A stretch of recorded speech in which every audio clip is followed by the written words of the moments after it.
Hey there, everybody. It's me, Shane, and I'm here to give you another Digimon Adventure 2020 episode review and recap. This is the actual second to last episode because they're going up to 67, as I was told on social media by one of my wonderful viewers like yourselves. We're going to get right on into it. This episode, I had to look it up because I don't remember seeing it on the episode because maybe I was too busy taking notes, which I have here. It's called The Last Miracle, The Last Power. So you remember last time our heroes had to get to Negamon, had to, beat Argomon. I'm going to call him Argomon. You know who I'm talking about. And they had to get to him. And last time, I couldn't show you a picture because I didn't see the official picture just yet. But here's the official picture. This is Negamon, and I believe this is its baby form. That's why I said I thought I had a smile. But the funny part is in this episode, when this thing's going off, it's that eye part. Those are teeth. Like its eye constantly shifts from eye to teeth. It's quite scary. Actually, I can read you a quick little encyclopedia here. It's a baby Digimon that grew up immersed in negative data and data that the network is overflowing with. It lives quietly in jet black darkness, constantly waiting its death. That's really freaking sad. It appears before approaching Digimon and makes them prey on themselves with cursing of its downer eye.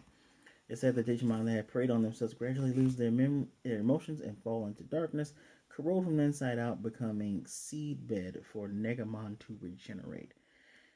Yeah, that thing's scary. Thing's very creepy. And unfortunately, it's in the giant shell.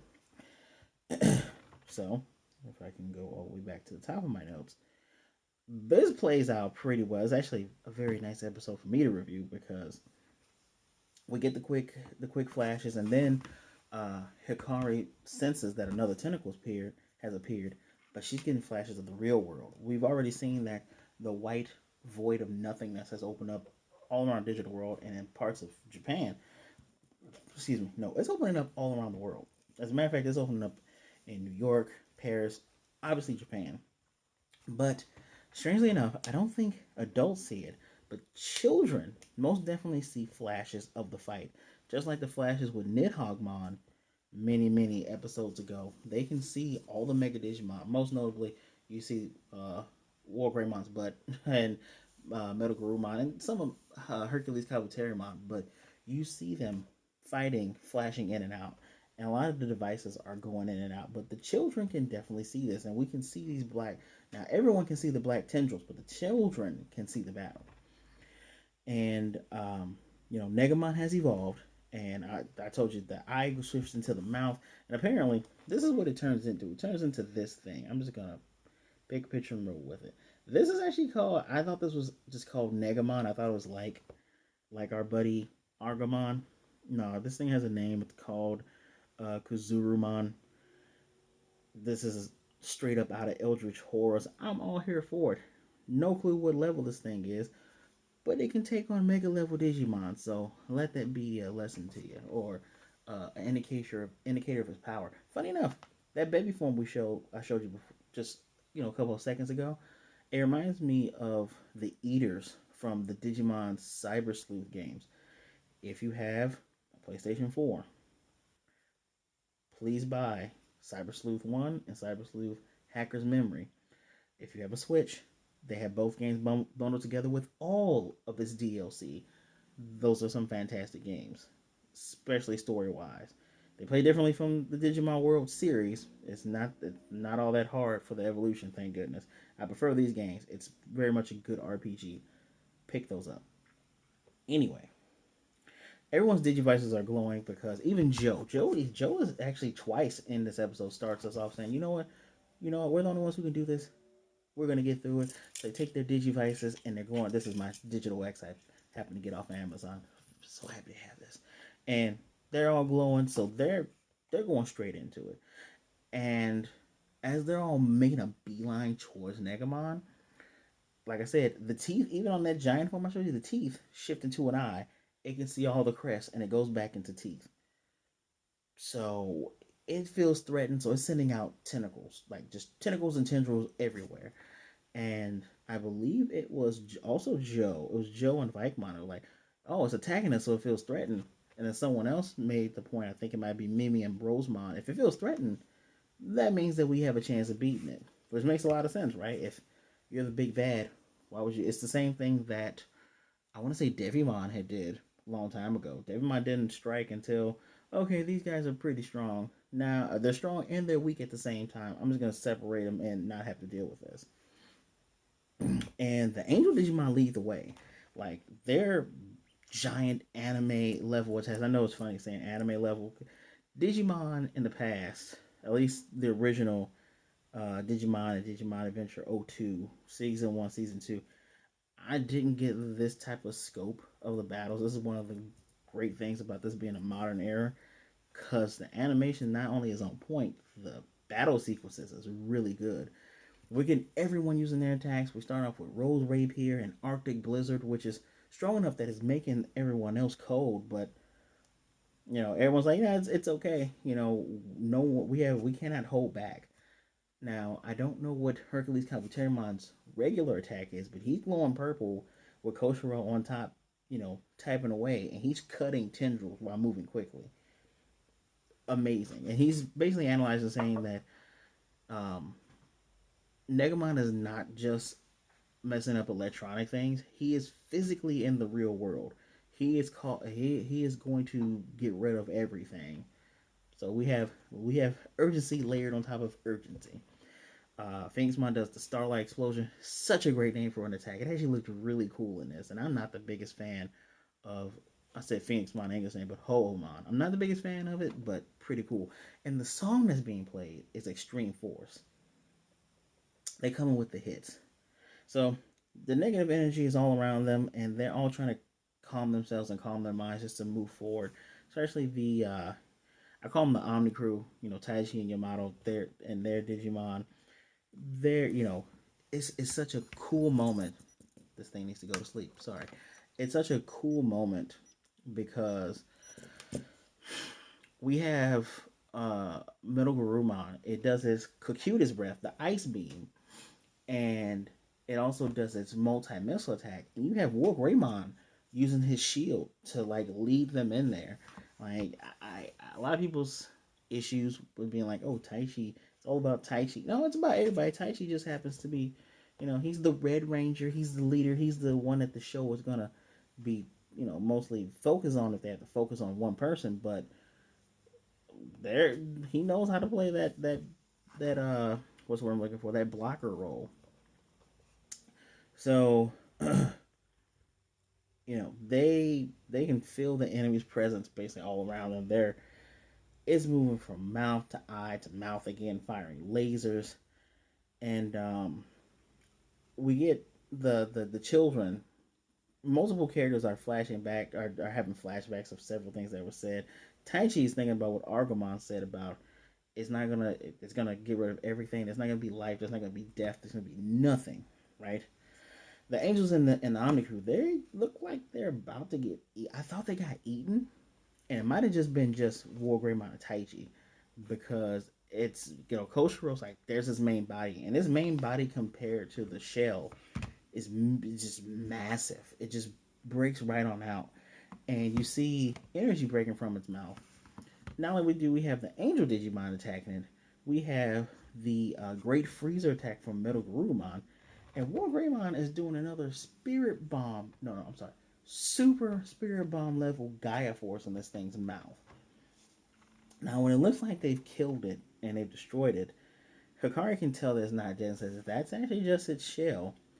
And we get a nice little. I can't think of the name of this effect when it comes to like it's a negative photo and then they shrink it all back in and it's regular.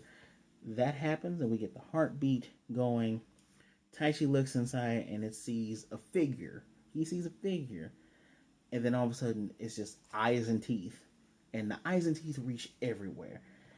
It grabs the Omni Crew, and they're holding on. Like the Angels are holding these guys up. They're holding up. I want to say Metal Gurumon's holding up Seraphimon, but Ophanimon's holding up War Greymon, and everyone else is getting wrapped up and absorbed by these things.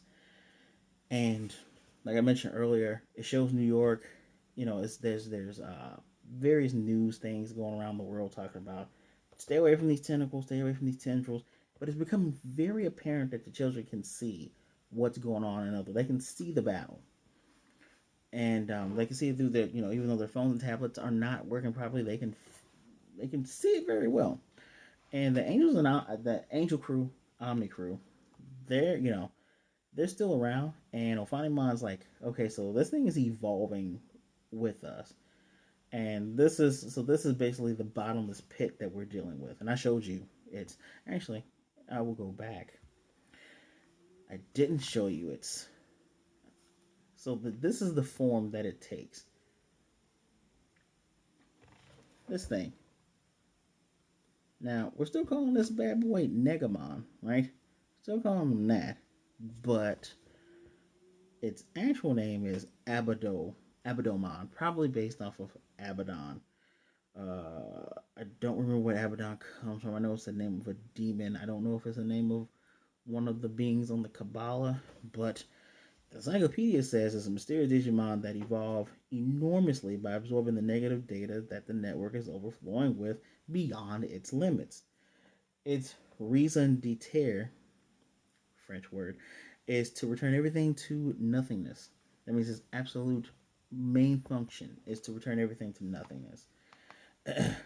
the the birth of Abadomon is undoubtedly a crisis for all digital worlds, and it is conjectured that some digital worlds from other dimensions have been annihilated by it.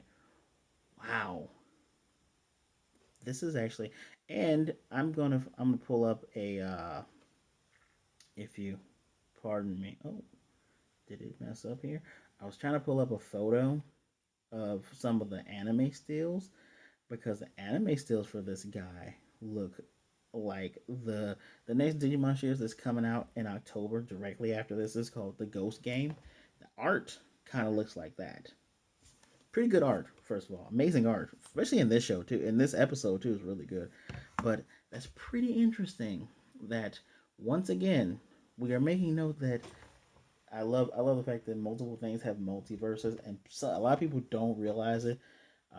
Marvel wasn't the first thing to do a multiverse. Technically, DC. Yeah, technically DC with the Crisis on Infinite Earths. I think that was in like the 70s or 80s. No, 80s or 90s. But there's many things that have multiple Earths and multiple dimensions. Digimon quite famously made note of that in their uh, V Tamer 01 manga, which crossed over with the Digimon Adventure 02 manga. They've had a multiverse for a while. And actually, it was Davis that crossed over with the manga version of Taichi that has Vidramon. Funny enough, I believe that Davis, aka Daisuke, he made reference in the third season, The Hunters Who Leap Through Time of Cross Wars. He made note that, oh yeah, I mean Taichi again, but Taichi is young, around my age. The fact that Abadomon has probably reached over to several different versions of the digital world and destroyed them. Crazy. Also, I do appreciate the worlds that don't have Yggdrasil. Yggdrasil just it's just a jerk. But I digress. So this big thing, it's just it ate up the other guys. It ate up the Mecha crew. It made up the other guys, and it's kind of sad because they can hear like Koshiro can talk to Tentomon. They can talk to Sora, Piomon, Mimi, Palmon, Joe, Gomon. Like they can talk to one another, but they can't see each other. We can see their bodies are just white outlines, and that's it. They're basically like, oh, so we're like ghosts. And Piemon's like, man, I'm feeling tired. So I was like, we cannot fall asleep, or else that's it. Like this is basically like we don't exist. But because they have been absorbed into this nega space, which Coach Rose says is probably its real power, um, they can see into the real world as well. So they're like on this little border area where they can up is the real world, to the back is whatever the heck is going on. And Tai and Yamato, they're trying not to give up. Wargreymon like, I can still go. Middle Garumon's like, it doesn't matter how many times you knock us down, we're just gonna keep getting back up. And I think the Angel Crew, Ofanimon, Serafimon, I think they're trying to provide backup by giving them power. Because I believe if they actually got called, it would be all over, which will be proven true in a minute.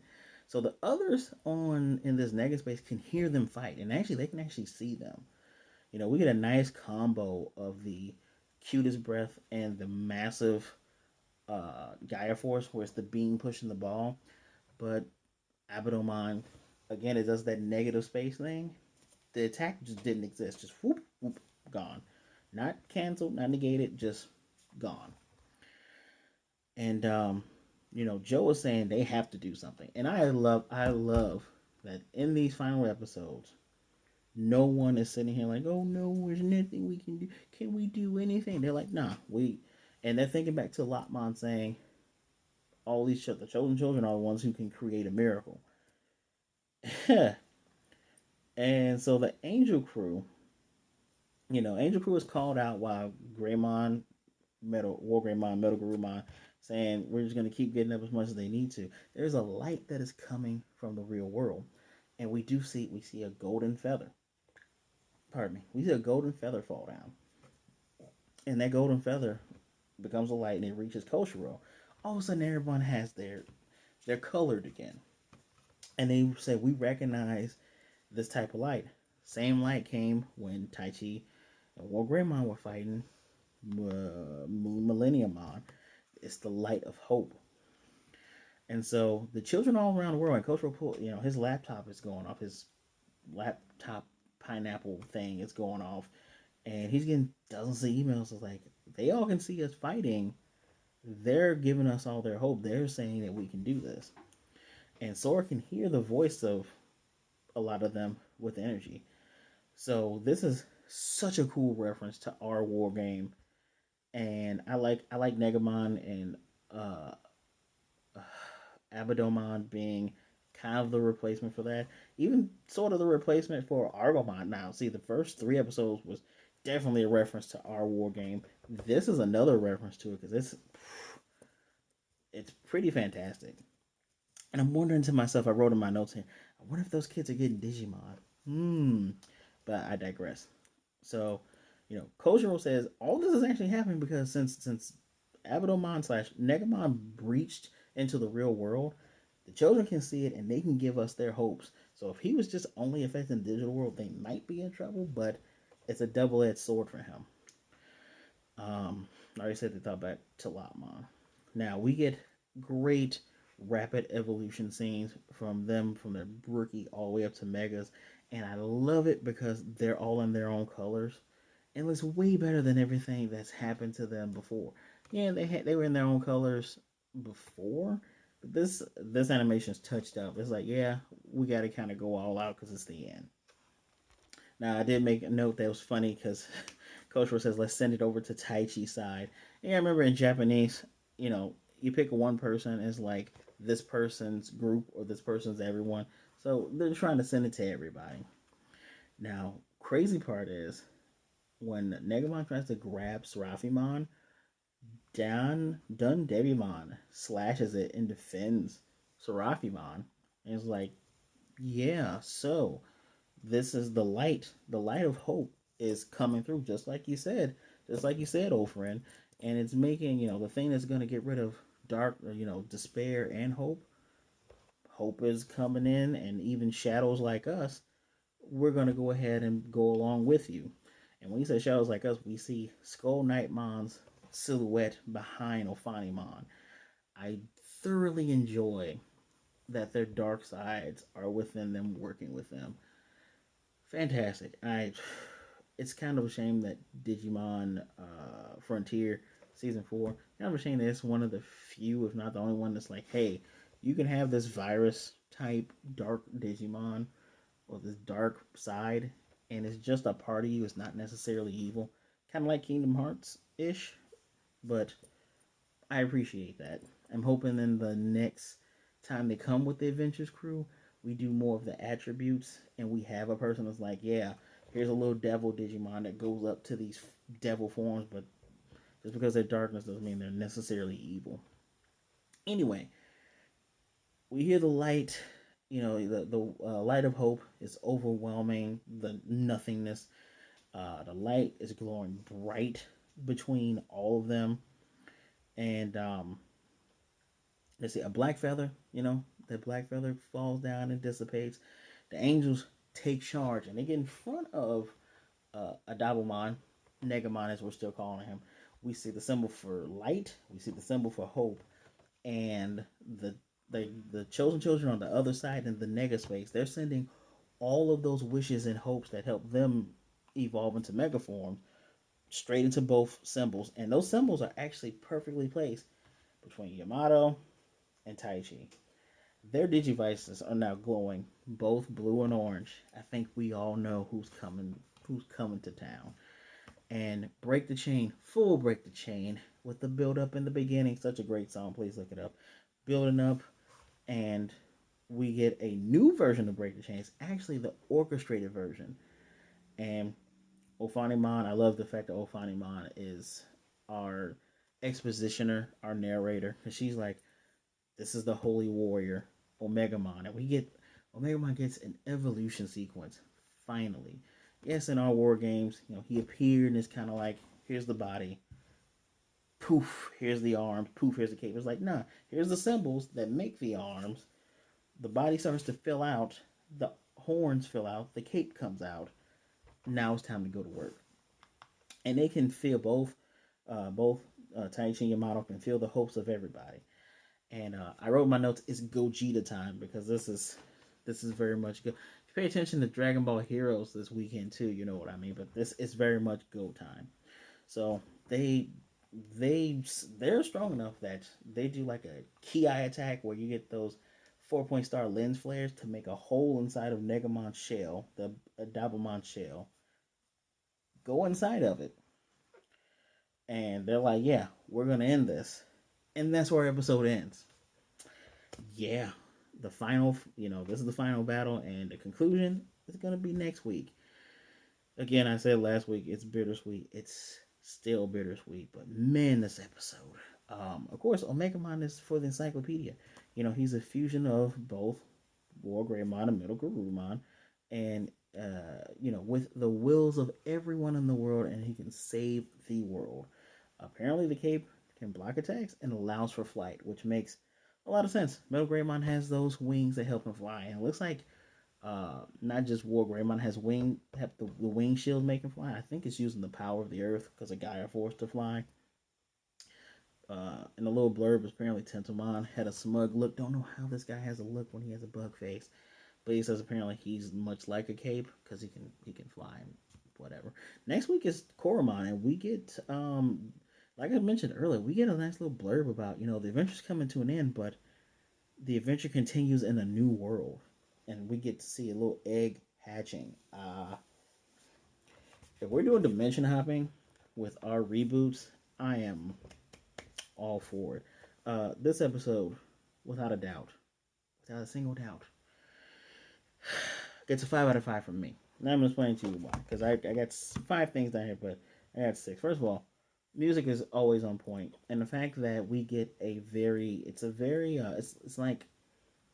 like Super Sentai, Kamen Rider, uh, Dragon Ball esque when we get the overall hype strong music, but it's done with an orchestra. It reminds me of Vegeta going Super Saiyan Blue Evolution in Terminator Power when we get the orchestra version of that song. Um, this is a much better villain than Apocalypse. And I know a lot of you purists are not gonna like me saying this, but it is because this villain has been there since day one. When we thought, we saw the ancient war. So when we think, oh, was Millennium Mon we gotta get rid of. Okay, but what's up with Devimon? Okay, well, what's up with this Nidhoggmon thing? I thought we took care of the Eismon and stuff earlier. Okay, let's get rid of Millennium Mon. Oh, there's a great catastrophe. Wait, the giant eye thing we saw in episode 4, we saw in episode 5 or 6 from the prophecy showing up, and it's a hairbringer for what's actually caused all this. So this thing's negative input in the world has caused everything to go awry. I like that overarching presence. I like that it's just not Pokemon who showed up for one episode, one and a fourth episodes because he had the kids in negative space. Then they came out, they beat him. They beat him in the first half of the last episode, and then there was the goodbyes. It, I like that it may seem like it came out of nowhere, but it's been there the whole time. As opposed to Pokemon that was just like, yeah, I've been watching you, ooga booga. But what have you been doing? Nothing. I just been here, ooga booga. Um, I already said that. It's also better because instead of it just being two Mega Digimon and a bunch of Ultimates, everyone's a Mega. Everyone has a Mega form, and everyone is contributing. It's not just our two big guys doing everything. Everyone is doing something, and no one is being like being super doubtful. Everyone's like, we can do this. Great evolution sequences and all this, all of it. Even the villain transforming is amazing. I love the callback to our war games. Just, I, I'm wondering if the other children I can see is they're going to become tamers. Not chosen ones. Not everyone can be a chosen one, but everyone can be a tamer. And then this makes me excited for Ghost. Our Ghost game is making me excited for the eventual sequel to this because it's getting a sequel for sure. Like somebody like this enough. I know I did. So there's other people like me that enjoyed this.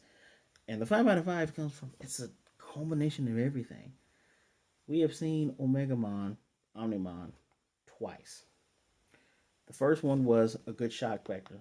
The second one was like, man, they're gonna do this because that seems to be on the way to beat this, and they do it, and we have a longer fight. That second fight was a longer fight, showing okay, wow. And when we get the clarification that it's technically a miracle, and we get told he's a holy knight, that's why the light and stuff helps. I just 5 out of 5 for sure. I'm man. I'm looking forward to next week. But at the same time, I'm sad. But let me know what you thought of the episode. Please let me know in the comment section down below. And as always, please give me a like, give me a subscribe. When you subscribe, hit the notification bell because I'm gonna keep doing this. As long as we keep getting Digimon, I'm gonna keep going ahead and give you the reviews. I do plan on doing a quick retrospective review of episodes 1 through 3 and how the overall and talking about the overall series as well once it's over. So I got stuff in the woodwork, guys. Remember, share the video so others can see what a great time we're having. You can also join in the discussion. I appreciate you all. Please be good, be blessed. Wash your hands. Wear your mask and be safe out there. Please, please be safe. Be good to yourself and be good to others. Do not be a jerk. You are never alone, and I will definitely see you next time.